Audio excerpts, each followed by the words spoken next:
Olá, viajantes da Palavra de Deus, tudo bem com vocês? Sejam muito bem-vindos a este canal. E se você ainda não me conhece, eu me chamo Mari Garcia e este é o momento que você pode se inscrever, ativa o sininho para o YouTube te avisar toda vez que eu postar um vídeo novo por aqui.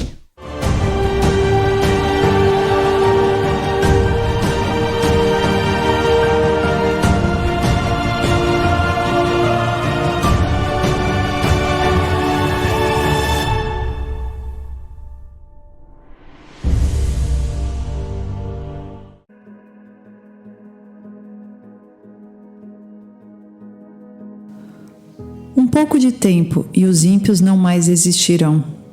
Por mais que você os procure, não serão encontrados. Mas os humildes receberão a terra por herança e desfrutarão pleno bem-estar. O tempo é algo que não espera por ninguém. Você pode ter toda a influência do mundo, mas você não pode influenciar o tempo.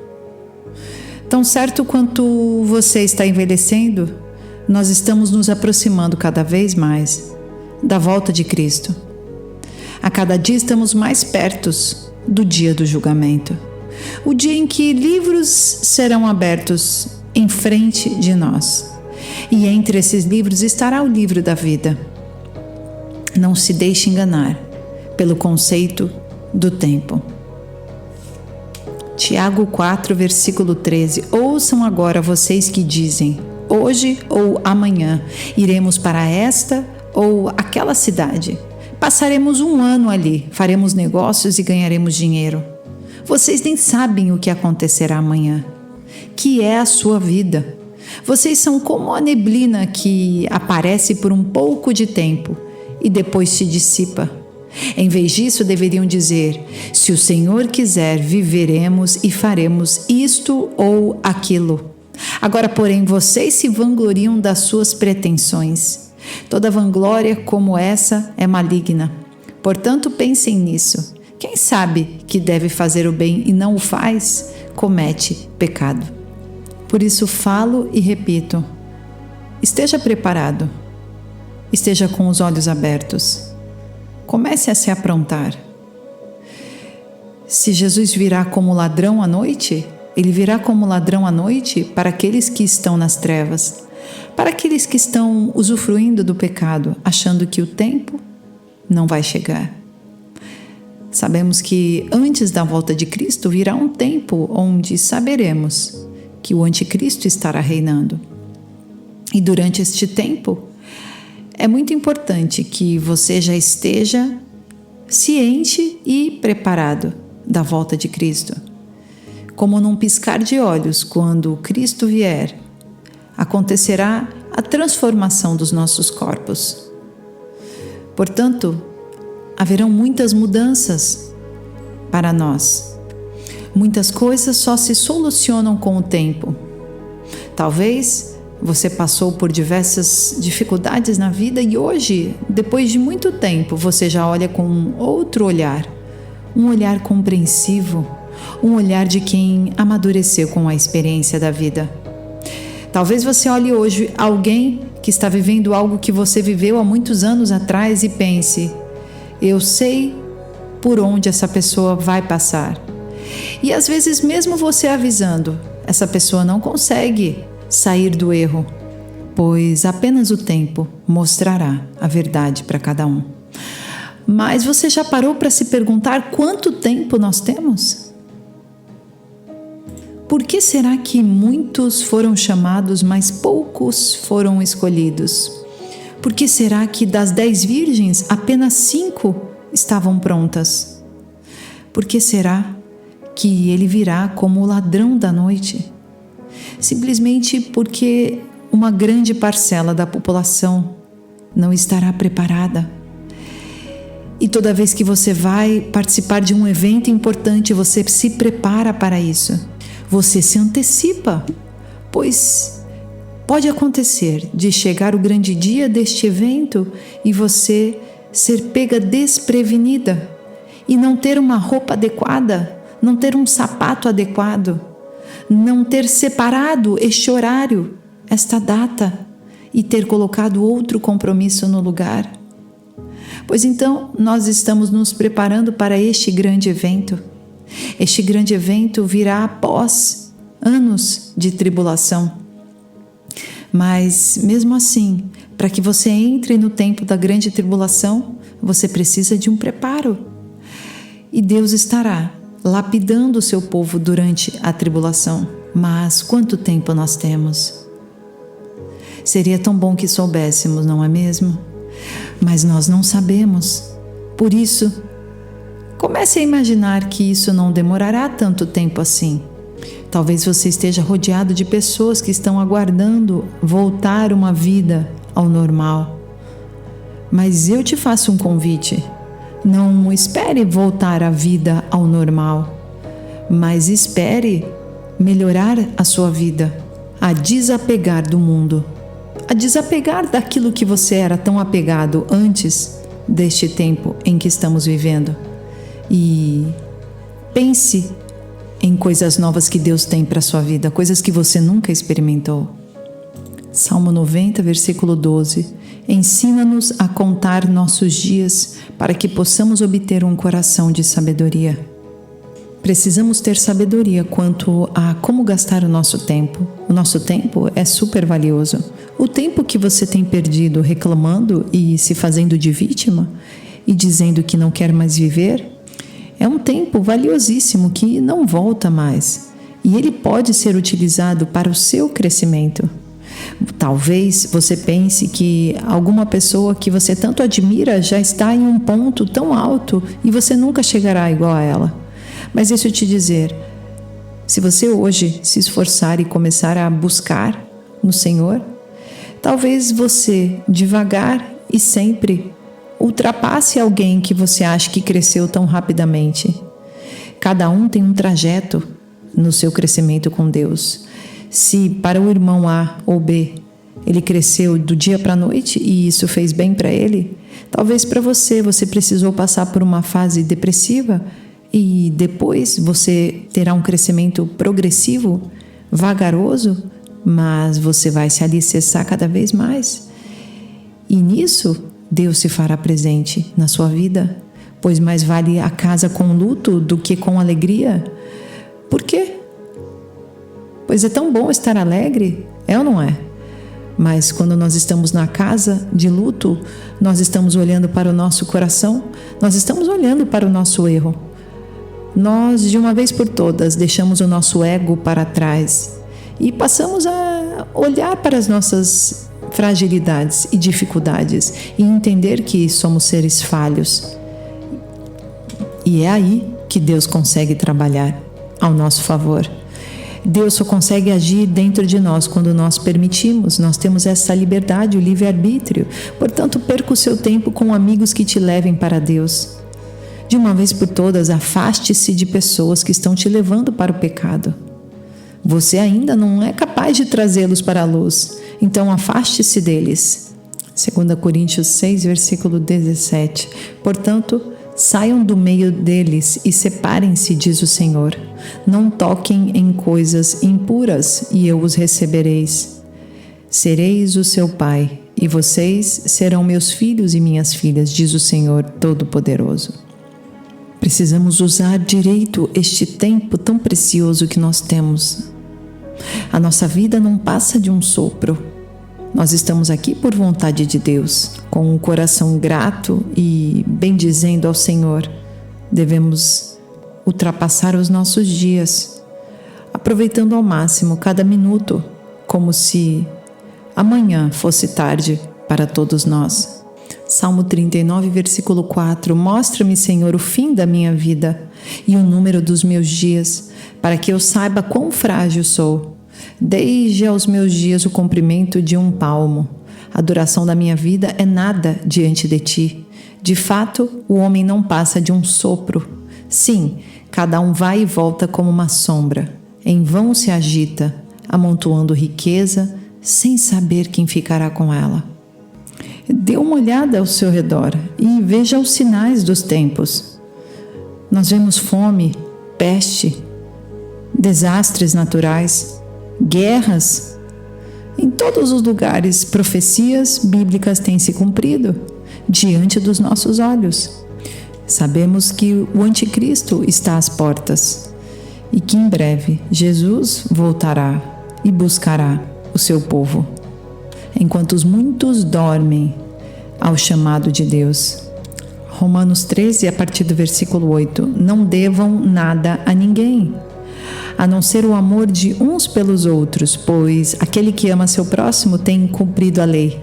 Pois estes mandamentos: não adulterarás, não matarás, não furtarás, não cobiçarás, e qualquer outro mandamento, todos se resumem neste preceito: ame o seu próximo como a si mesmo. O amor não pratica o mal contra o próximo, portanto o amor é o cumprimento da lei. Façam isso, compreendendo o tempo em que vivemos. Chegou a hora de vocês despertarem do sono, porque agora a nossa salvação está mais próxima do que quando cremos. A noite está quase acabando, o dia logo vem. Portanto, deixemos de lado as obras das trevas e revistamo-nos da armadura da luz. Comportemo-nos com decência, como quem age à luz do dia, não em orgias e bebedeiras, não em imoralidade sexual e depravação, não em desavença e inveja. Ao contrário, revistam-se do Senhor Jesus Cristo e não fiquem premeditando como satisfazer os desejos da carne. É muito fácil nos preenchermos de ansiedade, pois todos nós estamos curiosos quanto ao tempo que nós temos. A ansiedade é o mal do século. A depressão nada mais é do que a ansiedade, mas o oposto da ansiedade. Elas têm basicamente as mesmas causas, que são as dificuldades da vida. Todos nós temos fases, e talvez você esteja passando por uma fase ruim, mas lembre-se, essa fase vai passar. Todos nós queremos saber quando será a volta de Jesus. Os discípulos queriam saber sobre a volta de Jesus. Infelizmente, nós não temos como saber exatamente, mas Deus nos deu parábolas quanto a compararmos os sinais da proximidade deste dia. E esses sinais nós temos que estar atentos e analisando dia a dia, para que possamos entender que o tempo está se aproximando. Mateus 24, 36, quanto ao dia e a hora ninguém sabe, nem os anjos dos céus, nem o Filho, senão somente o Pai. Como foi nos dias de Noé, assim também será na vinda do Filho do Homem, pois nos dias anteriores ao dilúvio, o povo vivia comendo e bebendo, casando-se e dando-se em casamento, até o dia em que Noé entrou na arca, e eles nada perceberam, até que veio o dilúvio e os levou a todos. Assim acontecerá na vinda do Filho do Homem.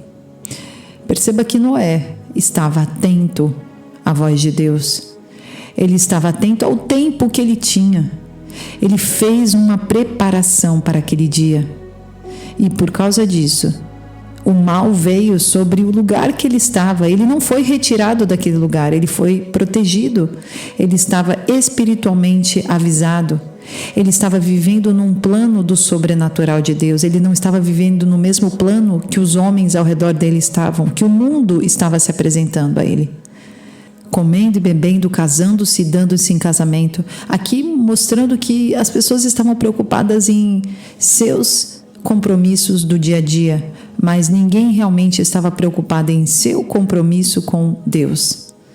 E é isso que faz você sair da preparação. É isso que fará com que até os eleitos saiam da preparação correta. É claro que Deus tem misericórdia e vai alertar cada um de nós até o fim. Deus anseia que todos estejam se arrependendo e voltando-se para Ele. E é claro que se Deus vê que existe um coração puro e contrito e disposto ao arrependimento e a voltar atrás, Deus estará o tempo todo colocando pessoas para falar com você, colocando situações para falar com você, até que Ele consiga realmente a sua atenção. Eu assisti um filme chamado O Invencível, uma história verídica, onde um homem que era um corredor, um atleta olímpico, ele não acreditava em Deus, até que ele foi chamado para a guerra, e na guerra eles simplesmente, o avião deles cai na água e eles ficam muito tempo na água. E a partir dali, ele começa a ter um relacionamento com Deus vagarosamente. E até que um dia ele diz para Deus: Senhor, se o Senhor permitir que eu saia disso, que eu seja salvo dessa situação, eu prometo que eu vou te servir pelo resto da minha vida. E depois disso, ele é pego pelos japoneses e ele fica preso na ilha com os japoneses durante um bom tempo. E por ele ser um atleta famoso, os japoneses acabam torturando ele mais e mais. E depois de um tempo, os Estados Unidos vencem a guerra e ele volta para a família dele e conta depois no final do filme o final verídico, que realmente este homem depois se casou e serviu ao Senhor até o fim da sua vida. Após anos sofrendo com grave estresse pós-traumático, Louis cumpriu a sua promessa de servir a Deus, decisão que ele acredita ter salvo a sua vida. Motivado pela fé, Louis percebeu que não se segue adiante através da vingança, mas sim do perdão. Ele voltou ao Japão e fez as pazes com seus antigos captores. Somente o pássaro se recusou a encontrá-lo. Então, queridos, às vezes Deus usa de situações, permite-nos passar por situações para que o nosso caráter seja forjado e nós passemos a valorizar mais o nosso tempo em comunhão com Ele. Não existe outro valor maior do que um tempo de comunhão com Deus. E quando é este tempo? Todo tempo. Não é porque você está dirigindo que não é tempo de comunhão. Quando você está com os amigos, é tempo de comunhão com Deus. Você sempre precisa convidar a Deus para estar contigo, em todo tempo. Se você deseja surfar, você vai, entra no mar e você convida a Deus para estar com você. Se você deseja ir num cinema, você vai assistir, convida a Deus para estar contigo. Se você vai se relacionar com amigos, tomar um café, almoçar fora, você convida a Deus para estar contigo. E eu tenho certeza que Ele vai te dar discernimento para tudo aquilo que não tem a ver com Ele. E você não vai mais ter vontade de fazer coisas que não tenham a ver com Deus. Tudo que fazemos para o Senhor, existe um propósito. Haverá uma resposta, haverá uma semeadura. 1 Coríntios 15, 58. Portanto, meus amados irmãos, mantenham-se firmes e que nada os abale. Sejam sempre dedicados à obra do Senhor, pois vocês sabem que no Senhor o trabalho de vocês não será inútil. Por mais que estejamos neste mundo, nós não somos desse mundo, então o nosso trabalho, mesmo neste mundo, continua sendo para Deus. Assim como Priscila e Áquila, no tempo onde os romanos perseguiam muitos cristãos, Paulo estava sendo perseguido e aprisionado. Priscila e Áquila foram um casal que recebiam aqueles que estavam fugindo dos romanos. Eles eram luz naquele tempo. E mesmo eles passando um perigo também em fazer isso, eles optavam por ajudar no trabalho do Senhor, ajudar para que o Evangelho estivesse crescendo, que o reino estivesse indo à frente cada vez mais. E dessa forma, pessoas vinham até eles, muitas vezes com doenças, problemas e fragilizadas, e saíam de lá com o Evangelho de Cristo dentro delas. Deus colocará pessoas nas suas mãos, pessoas que precisam da presença de Deus, e você será luz para essas pessoas. Efésios 5, versículo 15. Tenham cuidado com a maneira como vocês vivem, que não seja como insensatos, mas como sábios, aproveitando ao máximo cada oportunidade, porque os dias são maus. Portanto, não sejam insensatos, mas procurem compreender qual é a vontade do Senhor. Não se embriaguem com vinho que leva à libertinagem, mas deixem-se encher pelo Espírito, falando entre vocês com salmos, hinos e cânticos espirituais, cantando e louvando de coração ao Senhor, dando graças constantemente a Deus, Pai, por todas as coisas em nome do nosso Senhor Jesus Cristo. Sujeitem-se uns aos outros por temor a Cristo. Oremos. Senhor nosso Deus e nosso Pai, obrigada por esta palavra, Senhor. Ajuda-nos, Pai, a entendermos o tempo em que vivemos. Ajuda-nos a entendermos que o nosso tempo é tão precioso e queremos usá-lo da melhor maneira. Por isso, coloca a sua vontade dentro do nosso tempo e queremos que o Senhor esteja conosco em todo tempo. Te louvamos e te agradecemos no nome de Jesus. Amém. Deus abençoe, queridos, e até o próximo vídeo.